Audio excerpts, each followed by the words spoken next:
Welcome, my sleepless historian. Tonight, we drift far beyond the veil of dreams, into a world of desert winds, fallen empires, and a queen whose name still echoes like a soft curse in the corridors of time. Cleopatra, the last pharaoh of Egypt, a woman carved in legend, cloaked in myth, and wrapped forever in mystery. You may think you know her story. The lover of Caesar, the serpent queen, the tragic end. But what if that ending was never truly found? What if the most powerful woman in the ancient world simply vanished beneath the weight of an empire's lies? Tonight we explore the terrifying truth behind Cleopatra's disappearance, a tale of lost tombs, erased records, and the quiet silencing of a queen. You'll hear the real history and the shadows that cling to it. So settle in, let the world outside fall away, and let your thoughts sail gently down the Nile to the moment when history turned to silence. Because sometimes what disappears is never truly gone. Before the myths, before the marble statues, the silver screen, and the poems that painted her as a seductress, there was simply a girl named Cleopatra. Born in 69 BCE in the great city of Alexandria, she was not the first Cleopatra. In fact, she was the seventh, but she would be the last.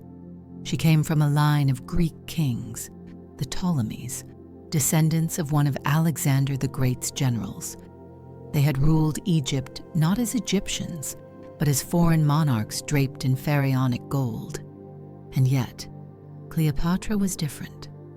She learned the Egyptian language, while her own family ruled for centuries without ever speaking it.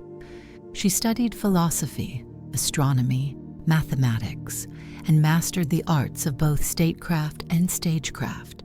She knew that power was not just something held, it was something performed. Her world was not a peaceful one. The Ptolemaic dynasty was in shambles.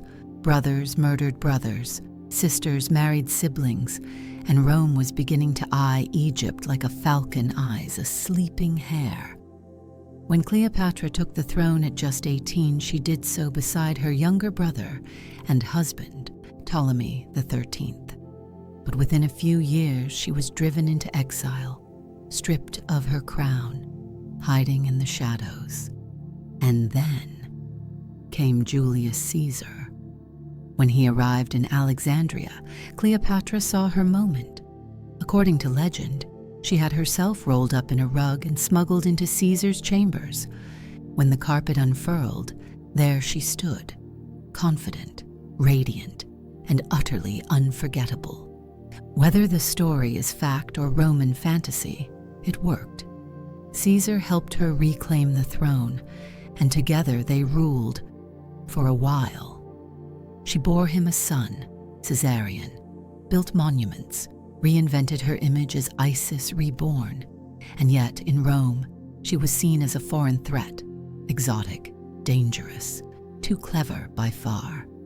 After Caesar's assassination, Cleopatra turned to another Roman, Mark Antony. Their bond was more than political. It was passionate, theatrical, and deeply threatening to Octavian, Caesar's adopted heir and rising star of Rome. As their love grew, so did the storm clouds. Egypt and Rome were now on a collision course. But Cleopatra, she didn't flinch. She funded Antony's campaigns, even declared Caesarion the rightful heir of Julius Caesar, a direct insult to Octavian. And when war came, she sailed into battle on a golden ship, its sails scented with perfume. History would call it the end, but in truth, it was only the beginning of a far darker mystery, because what happened after her defeat is where the story begins to slip away. the woman who commanded empires, would soon vanish without a trace, and no one, not even the Romans who claimed her body, ever found her tomb. Not then, not now. And some believe that's no accident. The year is 30 B.C.E. The sun hangs low over the Mediterranean, and the great city of Alexandria, Egypt's jewel, waits in uneasy silence. From the marble terraces of her palace, Cleopatra could see the sails of Roman ships darkening the horizon like an omen. Octavian had come. With Mark Antony defeated at the Battle of Actium, and his legions melting away like shadows at sunrise, there was little left to protect the queen. Alexandria, once the center of knowledge, power, and wealth, stood on the edge of conquest. Its fabled library was already fading, its philosophers quiet, its scribes erasing names from the record, one by one.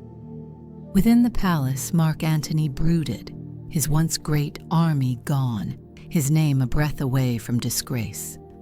And Cleopatra?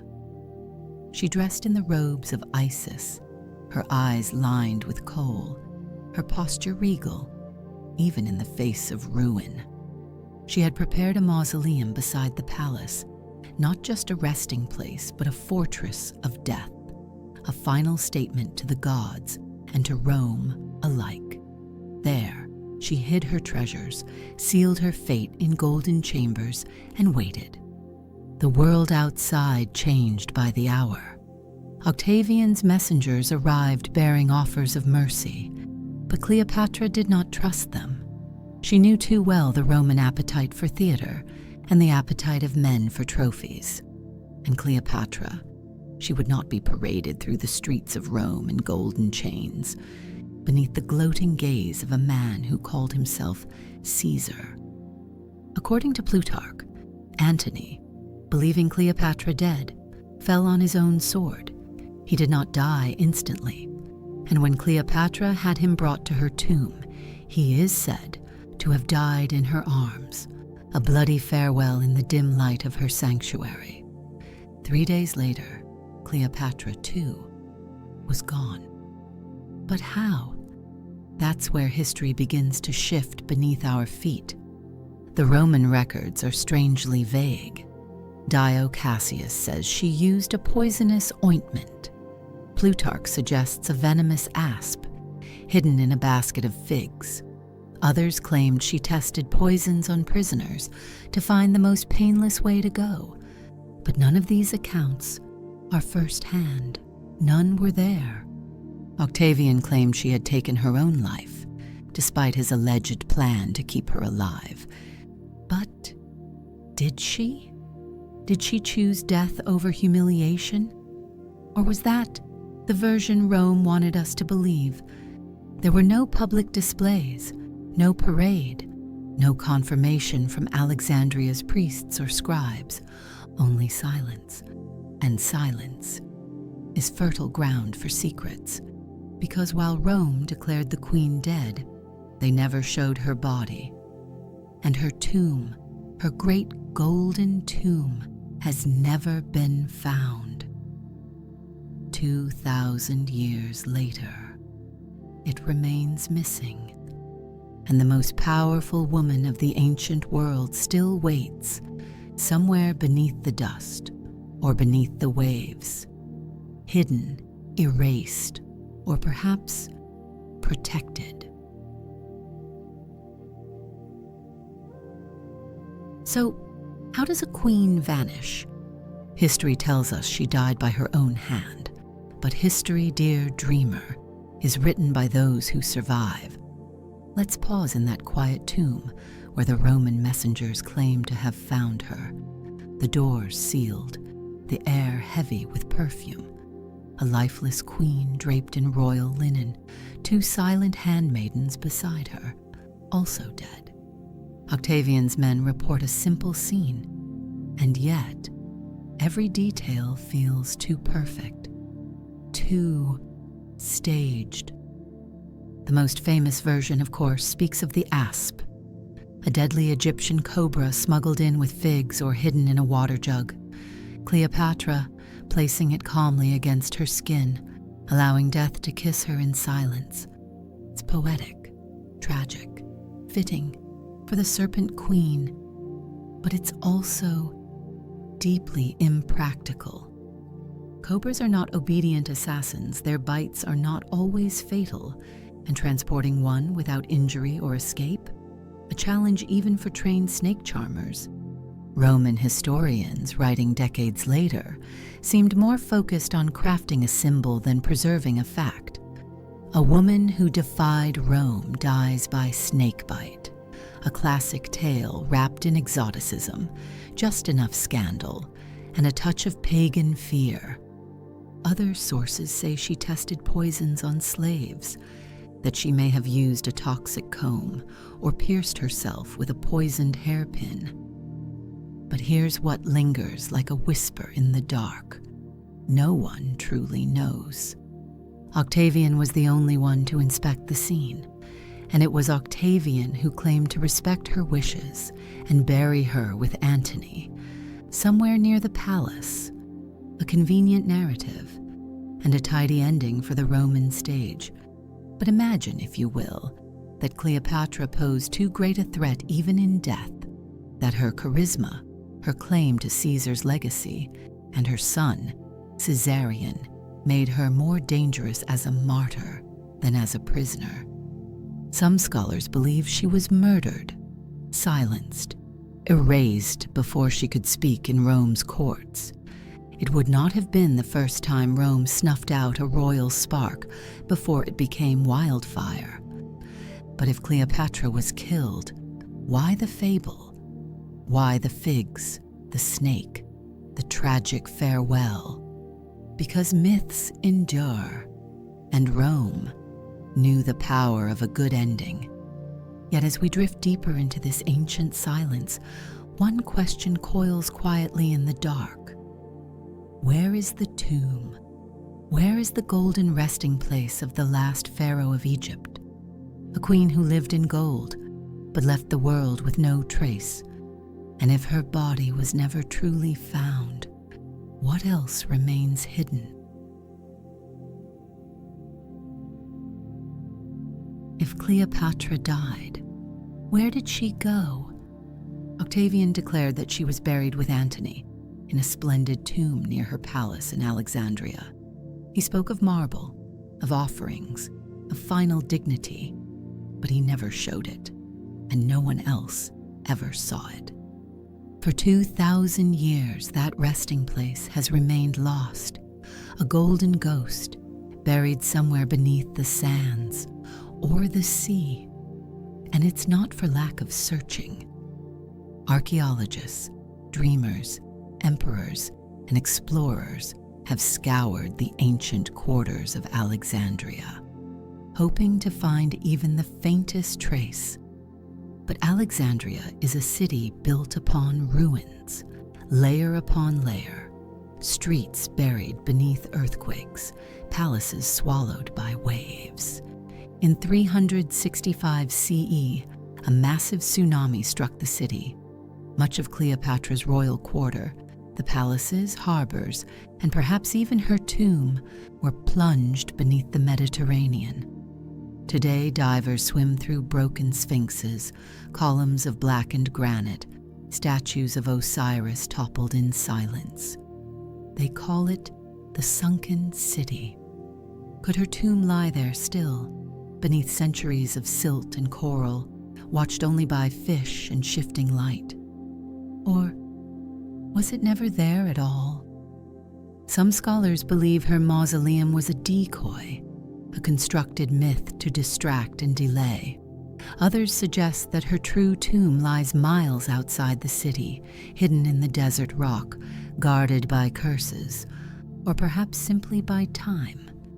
And still, there are those who whisper that Octavian never buried her at all, that her body disappeared, perhaps disposed of in secret, perhaps burned, perhaps stolen by priests loyal to Isis, who spirited her remains away to sacred ground to protect her from Roman desecration. We do not know.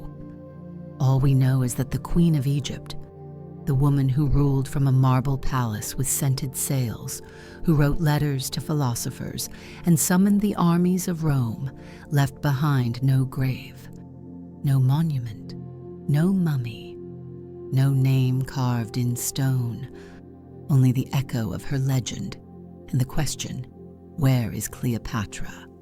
And perhaps more haunting still, why has no one found her? Even in death, she remains a mystery wrapped in moonlight, and some say that was always her plan. The story that Rome told was simple, clean, and convenient.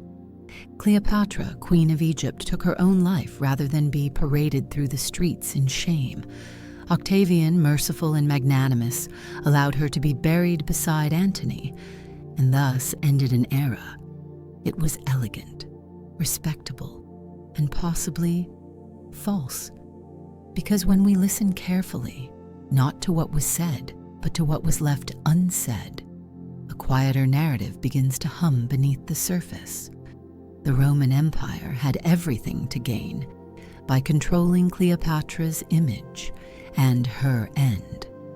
To the Roman public, she had been painted as a monster, a foreign temptress, a threat to Roman morality and masculinity. To allow her to live, even in chains, might stir sympathy or rebellion. To allow her to die nobly might stir legend.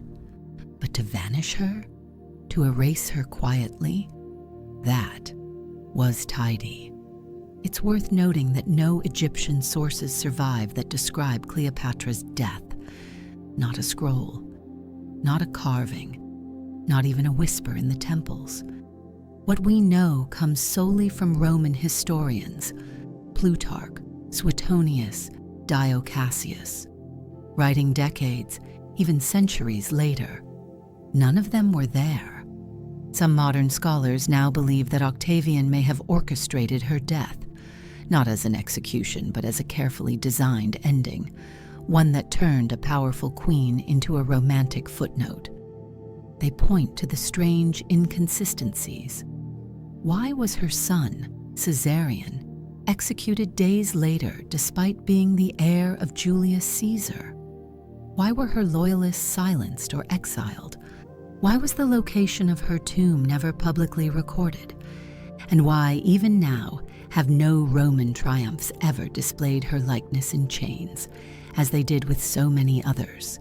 It's as if Rome wanted her remembered only in the version it approved. Gone were the scrolls she wrote, the treaties she brokered, the coins she minted in her own image, not as a lover, but as a ruler. Cleopatra wasn't erased by time, she was edited by empire, and her tomb may have been part of that edit.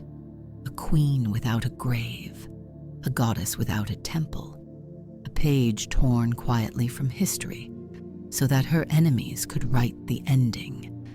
But what they didn't know was that some stories cannot be buried.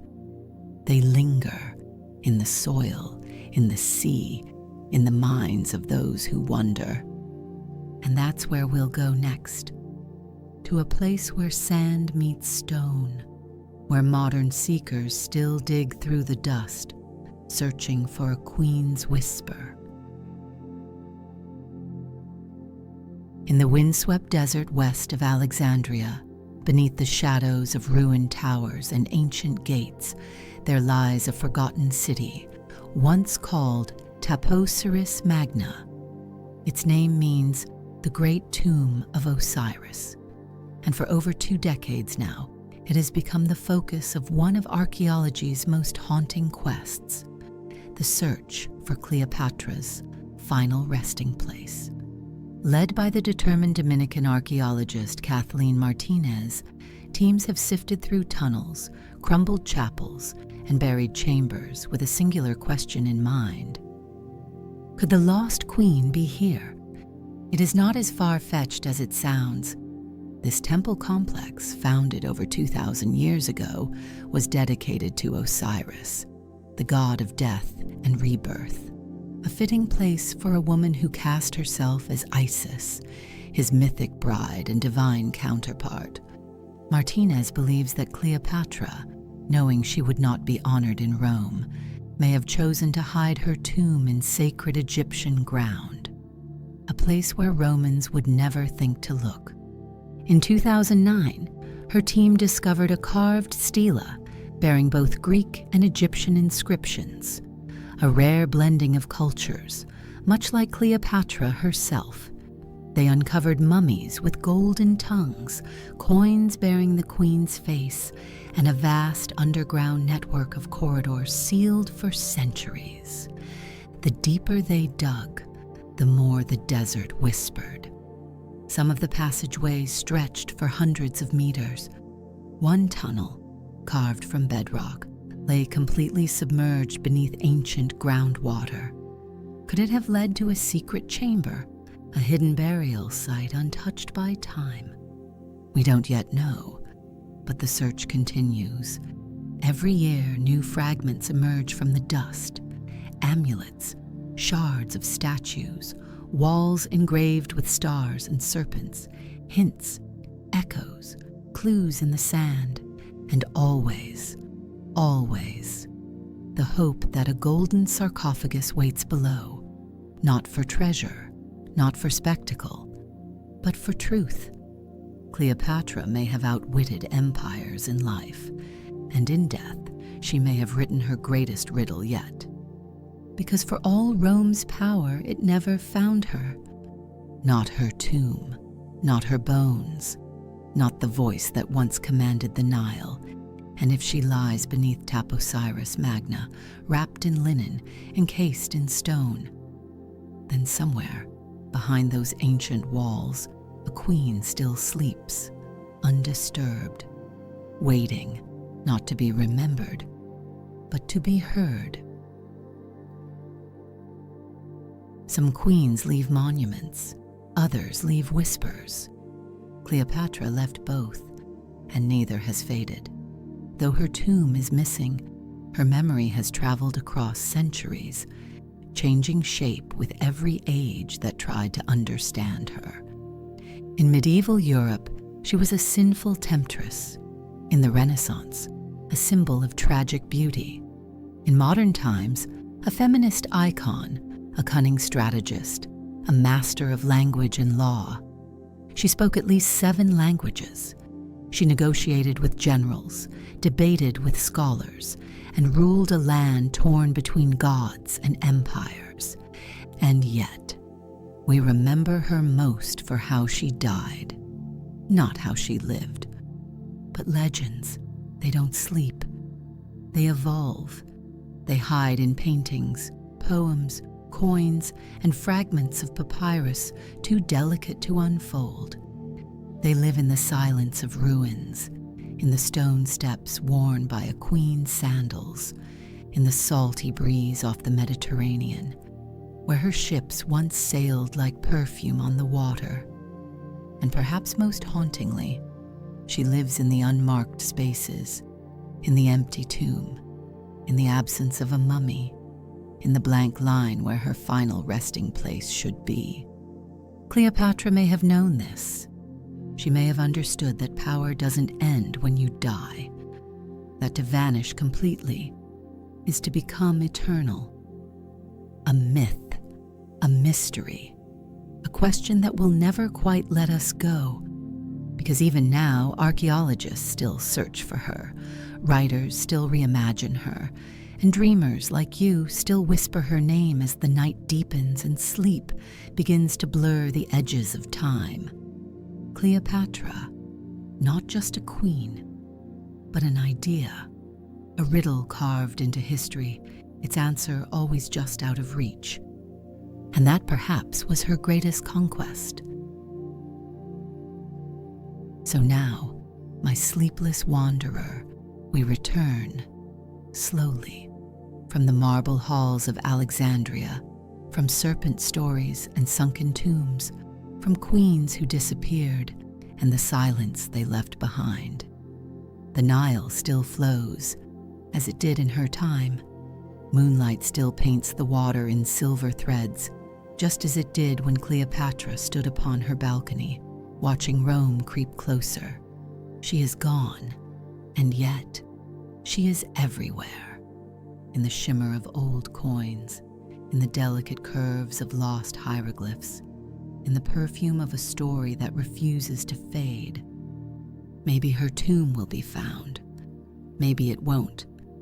But she no longer needs it, because now she lives in our dreams, softly, eternally. And as your thoughts drift like boats down the Nile, carried by sleep's slow current, let this final whisper guide you, that some mysteries were never meant to be solved, only savored, like a lullaby in a forgotten tongue. Let the sands settle, let the marble crumble, let the empire sleep, and you, too, may rest now. Good night, dear dreamer. You're safe, you're home, and history is sleeping beside you.